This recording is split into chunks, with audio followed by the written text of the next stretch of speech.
ঠিক তখনই শুরু হবে তার পরের কথা, যখন মদিনার গুরুত্ব কমে যাবে, জেরুজালেমের গুরুত্ব বেড়ে যাবে, ঠিক তখনই শুরু হবে মালহামা। এই হাদিসটা রাসূল তার সাহাবীকে বলছেন, তার নাম মুয়াজ ইবনে জাবাল। মুয়াজ ইবনে জাবালের ঘাড়ে হাত রেখে তিনি বলছেন, মুয়াজ, তারপরেই শুরু হবে মালহামা। তো মালহামা কি?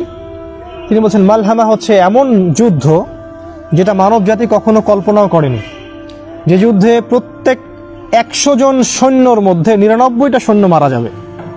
যারা ন্যাটোতে আছে তারা যেন হাদিসটা ভালো করে শুনে নেয়, কারণ তারা খুব উৎসাহিত ফিল করছে আমরা রাশিয়ার সাথে নিউক্লিয়ার ওয়ারে যাব। তারা খুব ভালো করে যেন শুনে রাখে যে প্রত্যেক 100 জনের মধ্যে 99টা সৈন্য সেই যুদ্ধে মারা যাবে।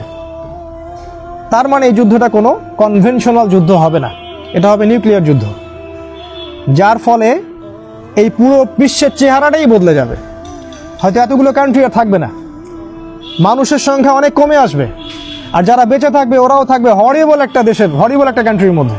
তারা ফুড পাবে না, পানি পাবে না, ইলেকট্রিসিটি, টেকনোলজি কিছুই পাবে না। Everything will be destroyed. শুধু তাই নয়, সূর্যের আলো পৃথিবীতে আসবে না, যেমনটা সূরা দুখানের মধ্যে আছে। এই পুরো আকাশ ধোঁয়ায় ছেয়ে যাবে, সূর্যের আলো পৃথিবীতে আসতে পারবে না।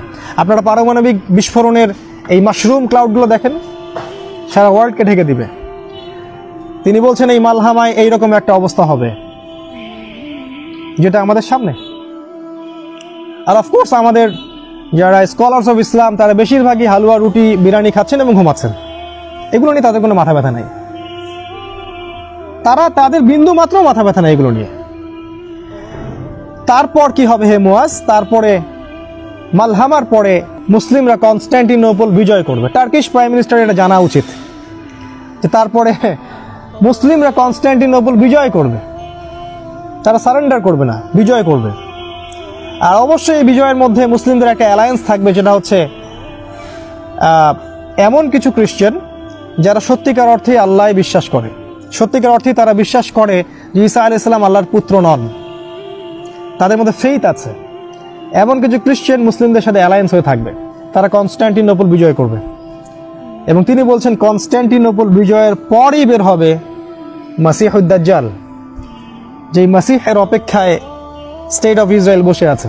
তাদের একজন মাসিহ আসবেন, এবং সেই মাসিহ যখন আসবেন তখন সারা ওয়ার্ল্ডকে তারা রুল করবে। কিন্তু তারা এটা বুঝতে ব্যর্থ হচ্ছে যে সেই মাসিহ ছিলেন ঈসা আলাইহিস সালাম, আর এই যে মাসিহ আসছেন সে হচ্ছেন মাসিহ কাযযাব, মিথ্যাবাদী মাসিহ, যাকে রাসূল সাল্লাল্লাহু আলাইহি ওয়াসাল্লাম প্রফেসাইড করেছেন যে তিনি হচ্ছেন মাসিহুদ দাজ্জাল। এন্ড অফ হিস্ট্রির সাথে ইহুদি, খ্রিস্টান, ইসরায়েল, ব্রিটেন, আমেরিকা এবং মুসলিমদের একটা ঘনিষ্ঠ সম্পর্ক আছে। ইতিহাসের শেষ পার্টটা বুঝতে হলে আপনাকে এই সব কিছু নলেজের সাথে ইসলামিক এই কোরআন এবং সুন্নাহর নলেজগুলোকে একসাথে মিলাতে হবে, তখন গিয়ে আপনি একটা পথ খুঁজে পাবেন।